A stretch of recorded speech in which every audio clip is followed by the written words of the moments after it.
राधे राधे। ओम नमो धर्माय महते नमः कृष्णाय विधषि ब्रह्मणे नमस्कृत्य धर्मानव सनातनम कुरुक्षेत्रे रणांगणे। মহাভারত যুদ্ধে ঠিক প্রাক মুহূর্তে অর্জুনের মন বিষাদগ্রস্ত হয়ে পড়ল। তিনি যুদ্ধ করার সংকল্প পরিত্যাগ করলেন। এই সময় ভগবান শ্রীকৃষ্ণ ভগবদ গীতার জ্ঞান অর্জুনকে প্রদান করেন। শ্রীমদ্ ভগবদ গীতা এমন এক অতি আশ্চর্য পুস্তক যা সমগ্র মনুষ্য জাতির সর্বশ্রেষ্ঠ মিত্র এবং পথপ্রদর্শক। ঠিক যেমন ভগবান শ্রীকৃষ্ণ অর্জুনের পথপ্রদর্শক ছিলেন, ব্যবহারিক ও বাস্তবিক জীবনের প্রেক্ষাপটে যদি বলি তাহলে এই গীতার জ্ঞান এতই মাহাত্ম্যপূর্ণ, সুবিশাল এবং সরল। এই জ্ঞান লাভ করলে অন্য কোনো বৈদিক জ্ঞানের প্রয়োজন হয় না। যদি আপনি এটা অনুভব করতে পারেন যে বাস্তবে আপনি হলেন একটি আত্মা আর শরীর হলো একটি আবরণ মাত্র, তাহলে আপনি নিজেকে ভগবদ গীতার প্রত্যেকটি কথাকে বিশ্বাস করা থেকে আটকাতে পারবেন না। আমরা প্রত্যেকেই হলাম একটি আত্মার স্বরূপ যা পরমাত্মারই অংশ। এই সংসার হলো একটি কারাগৃহের মতো, যেখানে আমরা নিজেদের অপরাধের শাস্তি ভোগ করার জন্য জন্মগ্রহণ করে থাকি। আমরা যে মনুষ্য জীবন লাভ করেছি এটা আমাদের জন্য একটা সুযোগ বা পরীক্ষা, যাতে আমরা আমাদের অপরাধের প্রায়শ্চিত্ত করতে পারি। আর ভগবদ গীতা হলো সেই পুস্তক যাকে আধার করে আমরা জীবনরূপী পরীক্ষায় উত্তীর্ণ হতে পারি। গীতায় ভগবান শ্রীকৃষ্ণ যে পথ আমাদের দেখিয়েছেন তাকে অনুসরণ করলে আমরা এই জীবন মৃত্যুর চক্র থেকে মুক্তি পেতে পারি। কিন্তু কলিযুগের প্রতিটি স্তরে মানুষ আরও নিম্ন স্তরে নেমে যাচ্ছে। কলিযুগের আধুনিকতার কারণে প্রভাবে সনাতন ধর্মের মাহাত্ম্য, ঈশ্বরের অস্তিত্বের ওপর বিশ্বাস এবং ধর্মীয় সংস্কৃতি ক্রমশ নষ্ট হয়ে যাচ্ছে। ভগবত ভক্তির এসব জ্ঞান মানুষের থেকে ক্রমশ দূরে সরে যাচ্ছে। এটা সেই কলিযুগ যেখানে পাপ নিজের আধিপত্য বিস্তার করছে। নিজের স্বার্থ পূরণের জন্য লোক যে কোনো সীমায় নেমে যাচ্ছে। ভাই নিজের ভাইকে হত্যা করতেও সংকোচ করে না। মাতা পিতার জন্য সম্মানও কোথাও যেন হারিয়ে গেছে। ধন উপার্জনের জন্য মানুষ তার বাস্তবিক অস্তিত্বকে ভুলে গেছে। সে মনে করে ধন উপার্জন করে ধনী হওয়া আর ক্ষমতা লাভ করাই হলো মনুষ্য জীবনের মূল উদ্দেশ্য। ভগবান শ্রীকৃষ্ণ বলেন, এই সংসার আমারই তৈরি, মায়া দ্বারা আছে। এই সংসার আমার দ্বারাই সৃষ্টি হয়েছে। আমি এই সংসারের পালনকর্তা, আবার আমি সবকিছু বিনাশও করে থাকি। আমি অতীত, বর্তমান এবং ভবিষ্যতের সকল প্রাণীকেই জানি, কিন্তু বাস্তবে আমাকে কেউ জানতে পারে না। শ্রীকৃষ্ণ বলেন, যেমন প্রকাশের জ্যোতি অন্ধকারে ঝলমল করে, ঠিক একই রকমভাবে সত্য ঝলমল করে। এজন্য মানুষকে সর্বদা সত্যের পথে থাকা উচিত। মৃত্যু হলো একটি অটল সত্য যাকে কখনোই পরিবর্তন করা সম্ভব নয়। যখন থেকে এই সংসারে নির্মাণ হয়েছে তখন থেকেই এই জন্ম মৃত্যুর চক্র ঘুরে চলেছে। যেভাবে মনুষ্য তার পুরাতন বস্ত্র পরিত্যাগ করে নতুন বস্ত্র পরিধান করে, ঠিক একই রকমভাবে আত্মাও পুরাতন জীর্ণ ও শরীর পরিত্যাগ করে নতুন শরীর ধারণ করে। এটাই হলো প্রকৃতির নিয়ম। এই কঠিন সত্যকে মেনে নিয়ে ভয়মুক্ত হয়ে বর্তমানে বাঁচা উচিত। যারা প্রকৃত জ্ঞানী ব্যক্তি তারা না তো মৃত ব্যক্তির জন্য শোক করেন, না তো তাদের জন্য শোক করেন যারা জীবিত আছেন, কারণ তিনি জানেন যে মারা গেছে সে আবার জন্ম নেবে, আর যে জীবিত আছে সেও একদিন নিশ্চয়ই মারা যাবে। ভগবান বলেন, মনের শান্তির থেকে বড় সম্পদ এই পৃথিবীতে আর কোনো কিছুই হতে পারে না। যে ব্যক্তি নিজের মনকে শান্ত রাখতে শিখে গেছে তার থেকে বড় ধনী এই সংসারে আর কোথাও নেই। সময় কখনো মনুষ্যের তৈরি পথে চলে না, মনুষ্যকে সময়ের তৈরি পথে চলতে হয়। একেই তো নিয়তি বলে। জীবন তখন কঠিন মনে হয় যখন আমরা নিজেকে পরিবর্তন করার পরিবর্তে পরিস্থিতিকেই পরিবর্তন করার চেষ্টা করি। কর্মই হলো সব থেকে বড় ধর্ম। ভগবান শ্রীকৃষ্ণ গীতায় অর্জুনকে উপদেশ দিতে গিয়ে বলেছেন, মনুষ্য কর্ম করার জন্যই পৃথিবীতে জন্ম নেয়, আর কর্ম না করে কেউ ক্ষণ মুহূর্তেও থাকতে পারে না। পরিণামের কথা চিন্তা না করে মনুষ্যকে নিজের কর্তব্য পালন করে যাওয়া উচিত। ক্রোধ মনুষ্যকে নরকে টেনে নিয়ে যায়। ক্রোধ করার জন্য মন অশান্ত হয়ে পড়ে, আবেগের বশবর্তী হয়ে তখন সে নিজের ক্ষতি করে বসে। ভগবান শ্রীকৃষ্ণ বলেন, মনুষ্যকে ক্রোধ এড়িয়ে চলতে হবে।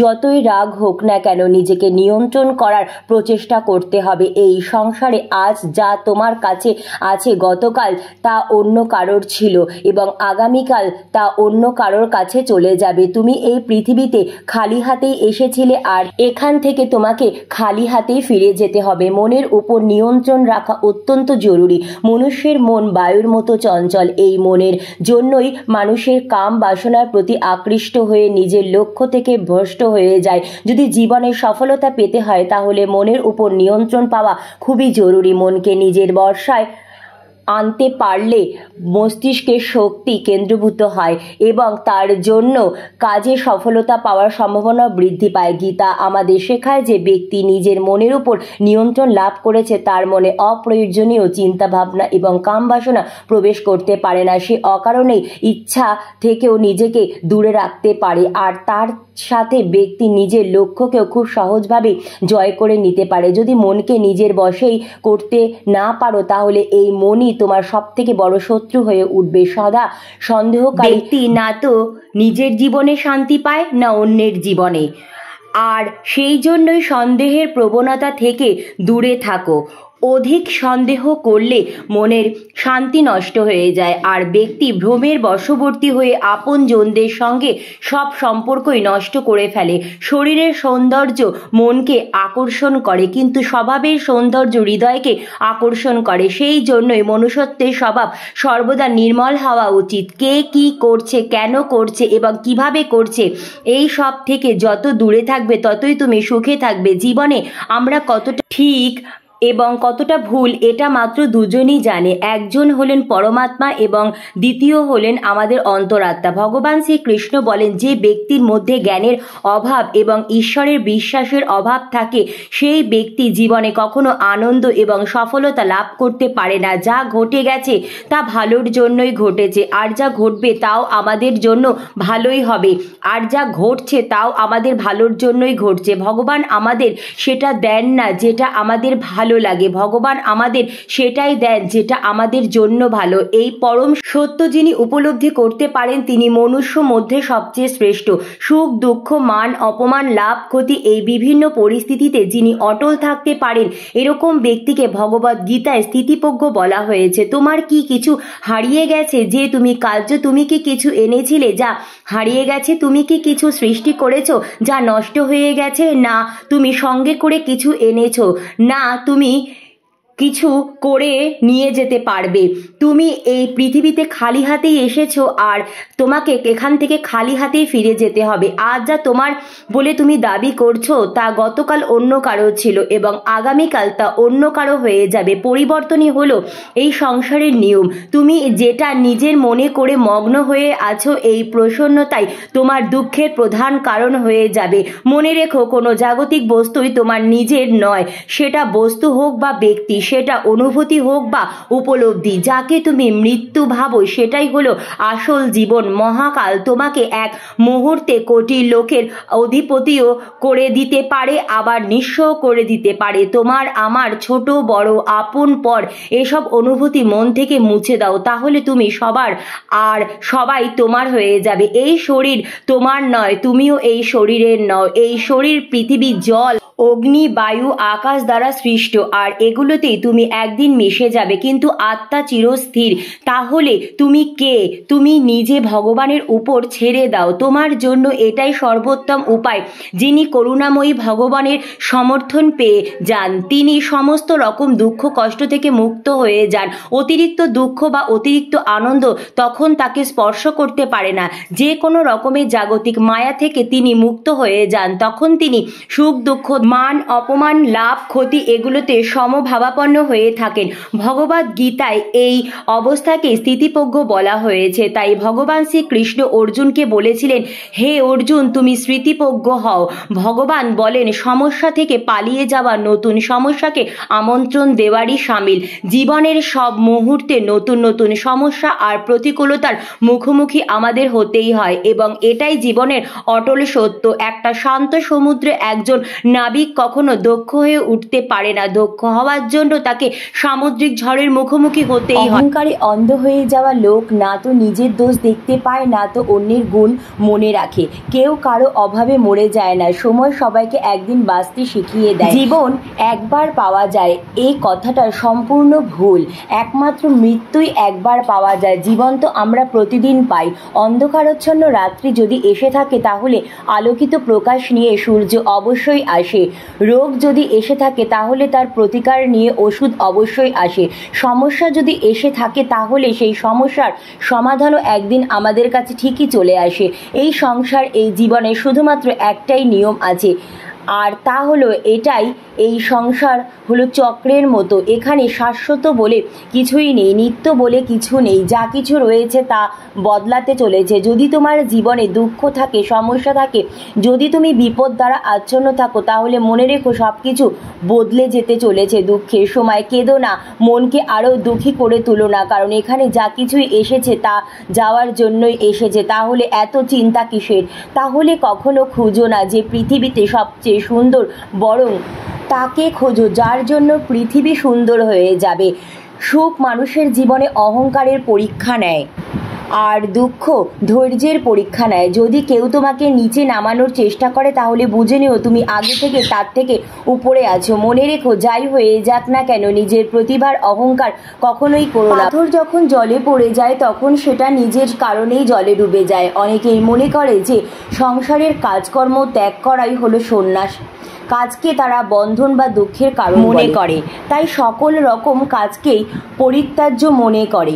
কিন্তু তারা ভুল করে। কর্ম ত্যাগ নয়, কর্মফলের লোভকে ত্যাগ করাই হলো আসল ত্যাগ বা সন্ন্যাস।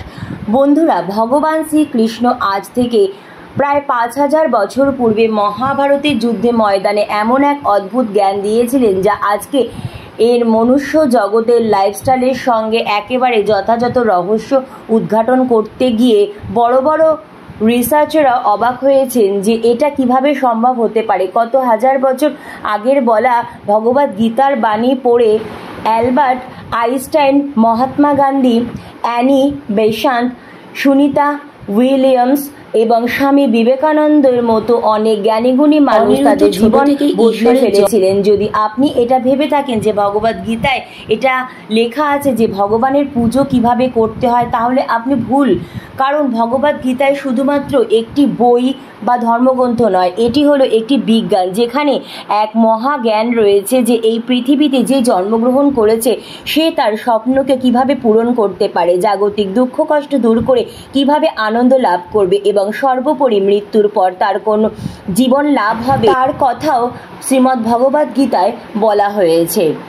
ভগবদ গীতা থেকে আমরা শিখতে পারি এই পৃথিবীতে কিভাবে পূরণ করা যাবে, পজিটিভ এনার্জি কোথা থেকে পাওয়া যাবে, আত্মবিশ্বাস কিভাবে তৈরি করতে হয়, মনের মধ্যে আনন্দের অনুভূতি কিভাবে পাওয়া যায়, সমস্যা যত বড়ই হোক না কেন তার সমাধান কিভাবে খুঁজতে হয়, কোনো কাজের পূর্বে ডিসিশন বা সিদ্ধান্ত কিভাবে নিতে হয়, কোনো সম্পর্ক ভেঙে যাওয়ার দুঃখ থেকে কিভাবে মুক্তি পাওয়া যায়, পরিশ্রম কিভাবে করতে হবে আমাকে, এবং কি জন্য আমরা জন্ম নিয়েছি এই পৃথিবীতে, জীবনযাপন করার সঠিক পদ্ধতি কি, মৃত্যুর পর আমাদের সাথে কি হবে, এই ব্রহ্মাণ্ড কিভাবে তৈরি হলো, ভগবান কি আছে, যদি থাকে তাহলে তিনি কোথায়, আপনার কি পূর্বজন্ম হবে, আমাদের এই জীবন কি সত্যি নাকি ভ্রম।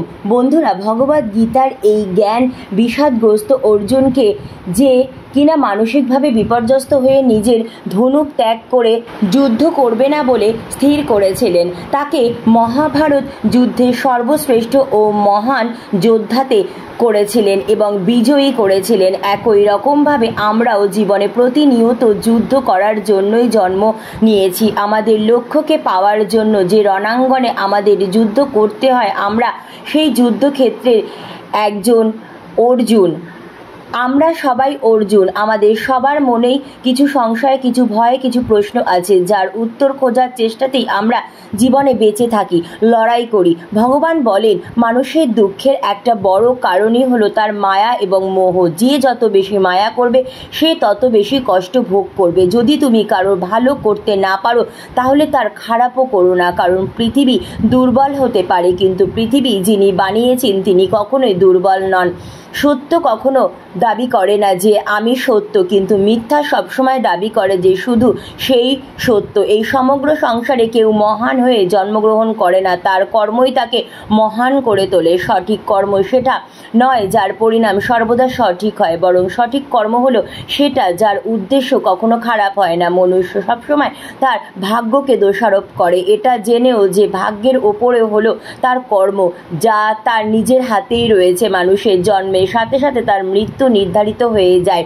জন্ম নেওয়া ব্যক্তিদের মৃত্যু ততটাই স্বাভাবিক যতটা মৃত ব্যক্তিদের আবার জন্ম নেওয়া। তাই যা অপরিহার্য এবং অসম্ভব তার জন্য শোক করো না। একজন মনুষ্য হৃদয় দিয়ে যা দান করতে পারে, হাত দিয়ে তা পারে না, আর নিশ্চুপ থেকে যা বলতে পারে তা শব্দ দিয়ে প্রকাশ করতে পারে না। কোনো ব্যক্তি না তো সময়ের আগে তার ভাগ্যের অধিক কিছু পাবে, সময়ের থেকে আগে কোনো কিছু পাওয়ার ইচ্ছাই মানুষের দুঃখের প্রধান কারণ হয়ে দাঁড়ায়। ইতিহাস বলে গতকাল সুখের ছিল, বিজ্ঞান বলে আগামীকাল সুখের হবে, কিন্তু ধর্ম বলে যদি মানুষের মন পরিষ্কার ও নির্মল হয় তাহলে প্রতিটা দিনই সুখের হবে। ভালো কর্ম করার পরেও লোক তোমার খারাপ কর্মকে মনে রাখবে, তাই কে কি বলছে তাতে মনোযোগ না দিয়ে নিজের কর্ম করতে থাকো। যতটা সম্ভব নিশ্চুপ থাকাই শ্রেয়, কারণ জেনে রেখো আমাদের মুখের কথাই আমাদেরকে পাপ কর্মের দিকে প্রথমে আকর্ষণ করে। ভগবত গীতায় শ্রীকৃষ্ণ অর্জুনকে বলেছিলেন, হে অর্জুন, আমার পরম ভক্ত যে সর্বদা সব কাজে প্রথমে আমাকে স্মরণ করে এবং একচিত্তে আমার উপাসনা করে, আমি তাকে সর্বদা রক্ষা করি আর তার কল্যাণের দায়িত্ব আমি নিজেই গ্রহণ করে থাকি। যে ব্যক্তি তোমার কথাকে গুরুত্ব দেয় না তাদের কাছে মতামত প্রকাশ না করে মৌন থাকাই উচিত। যে কোনো একটি কাজ তোমাকে অবশ্যই করতে হবে, নয়তো সময়ের সাথে বদলাতে শেখো, আর নয়তো সময়কেই বদলে দাও। আর হ্যাঁ, নিজের ভাগ্যকে দোষারোপ করা বন্ধ করো এবং যে কোনো পরিস্থিতিতে চলতে শেখো। কোনো কর্ম করার আগে পরিকল্পনা ও চিন্তা করে নেওয়া খুব ভালো বিষয়, কিন্তু চিন্তার মাত্রা যেন এতটা বেশি না হয় যে তা তোমার কর্মকে প্রভাবিত করে। মনে রেখো, অধিক চিন্তা দুশ্চিন্তায় পরিণত হয়। যদি কোনো কাজ তুমি সঠিক উদ্দেশ্য নিয়ে করো তাহলে সেই কাজ কখনো ব্যর্থ হয় না, আর সেই কর্মের ফল তুমি একদিন না একদিন অবশ্যই পাবে। শ্রীকৃষ্ণ বলেন, যদি তুমি ভাবো যে তোমার ভাগ্য আমি তৈরি করি তাহলে তুমি ভুল ভাবো, কারণ মনুষ্য তাদের ভাগ্য স্বয়ং রচনা করে। তুমি কখনো এটা ভেবো না যে মানুষ ভালো হয় বা খারাপ হয়, তুমি এটা ভাবো যে তার কর্ম ভালো না খারাপ, কারণ মনুষ্য যেভাবে কর্ম করে সেই রূপ ফলই সে লাভ করে, যেটা তাকে ভালো বা খারাপে পরিণত করে। পরমেশ্বর ভগবান শ্রীকৃষ্ণ গীতায় বলেছেন, মানুষের ইচ্ছা এবং আকাঙ্ক্ষার কারণে এই সংসারে জন্ম মৃত্যুর চক্রে তাকে বারে বারে ফিরে আসতে হয়। যদি ব্যক্তির লোভ, ইচ্ছা, আমিত্বকে ত্যাগ করে সাধারণ জীবনযাপন করে আর সমস্ত নিয়ম পালন করতে করতে আমাতেই লীন হয়ে যায় তাহলে তার মোক্ষ প্রাপ্তি অবশ্যই ঘটবে, কিন্তু তার আগে আত্মাকে তার পাপ ও পুণ্যের ভিত্তিতে স্বর্গ এবং নরক দুই ভোগ করতে হয়। যদি কোনো আত্মা স্বর্গের প্রতি আসক্ত হয়ে পড়ে, সেখানকার বৈভব ও ঐশ্বর্য দেখে বিচলিত হয়ে পড়ে, তাহলে তাকে সেখানেই থাকতে হয়, আর সেই জন্মে তার জন্য মোক্ষের দরজা বন্ধ হয়ে যায়। পুনরায় তাকে জন্মগ্রহণ করে পরমাত্মায় লাভ করার পথে সাধন করতে হয়। বন্ধুরা, যদিও আমাদের সীমিত জ্ঞানে শ্রীমদ্ ভগবদ্ গীতার অর্থ উপলব্ধি করতে আমরা অক্ষম, কিন্তু প্রতিদিন ভগবদ্ গীতা শ্রবণ কীর্তন করলে এর গুরু অর্থ আমরা কিছুটা হলেও উপলব্ধি করতে পারি। আমি শুধু এইটুকুই বলবো যে প্রত্যেকের জীবনে একবার না একবার অন্তত এই ভগবদ গীতাটি পড়া উচিত। এখানে যা লেখা রয়েছে তার সব কিছুই আমার কাছে খুবই বাস্তব বলে মনে হয়েছে। জীবনে যে কোনো সমস্যা, যে কোনো চিন্তা ভাবনার সমাধান এই গ্রন্থে পাওয়া যায়। অথচ ভাবুন, আজ থেকে কত হাজার বছর আগে এই বই লেখা হয়েছিল। আর যেটা সব থেকে ভালো লাগে তা হলো এতে শুধুমাত্র হিন্দু ধর্মের ব্যাপারে লেখা নেই, সমগ্র মানব জাতির কথা আছে। যে কোনো ধর্মের মানুষ এই গ্রন্থ পড়ে সুফল অবশ্যই পাবেন। ভগবদ গীতা সংক্রান্ত এই আলোচনা যদি আপনাদের ভালো লাগে তো অবশ্যই ভিডিওটিতে একটি লাইক এবং আপনজনদের সাথে ভিডিওটি শেয়ার করবেন, এবং ভগবদ গীতা সম্পর্কে এরকম আরও ভিডিও পেতে অবশ্যই চ্যানেলটি সাবস্ক্রাইব করবেন। রাধে রাধে।